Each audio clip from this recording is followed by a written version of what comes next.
Hello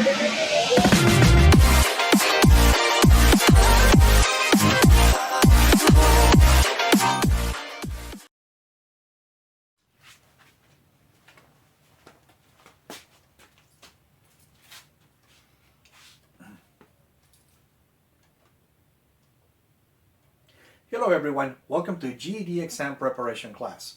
I am your host and instructor, Ruben Herrera. And in this video, we're gonna learn about mixed numbers or mixed fractions. Okay, so right here I have a mixed fraction or a mixed number. Why is it a mixed number or a mixed fraction? Well, that's because I have the mixture of a whole number and a fraction in here. And on your GED exam, one of the things that you're gonna have to do is to turn this mixed number into a fraction, just a fraction by itself. Okay, so let us go ahead and learn how to do this. It is very simple. All I have to do, my friends, is take this number 5 right here, and I'm going to multiply this. I'm going to multiply this number times the 3. Okay, and then after I multiply these numbers times 3, the result of this, I'm going to add this number right here on the top, which is this 3 right here. Okay, so let us go ahead and solve for this. For example, I have right here 5 times 3 is equals to 15.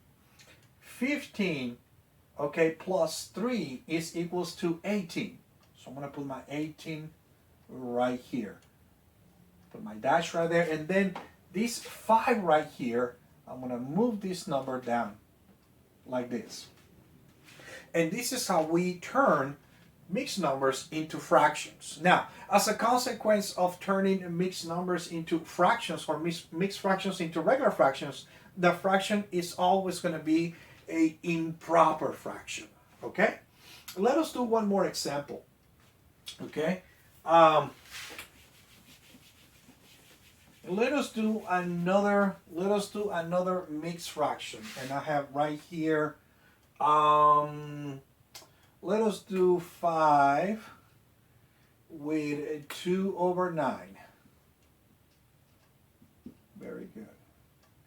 I'm running out of juice with this markers. Okay, so we have 5 with 2 over 9. This is, by the way, how we read these mixed fractions or mixed number. 5 with 2 over 9. Let us go ahead and turn this mixed fraction into an improper fraction. So I'm going to multiply the 9 times the 5, which is equals to 45. And then at 45, we're going to add, these 2 right here. So 9 times 5 is equals to 45, plus 2 is going to be equals to 47. I'm going to write my number 47 right here. And then this number 9, we just move it over, and it goes along for the right. And this is how this is how we turn mixed fractions into fractions. Therefore, these fractions are also going to be improper fractions. Thank you very much, and I hope that you enjoyed this video, and I will see you guys in our next session. Bye-bye.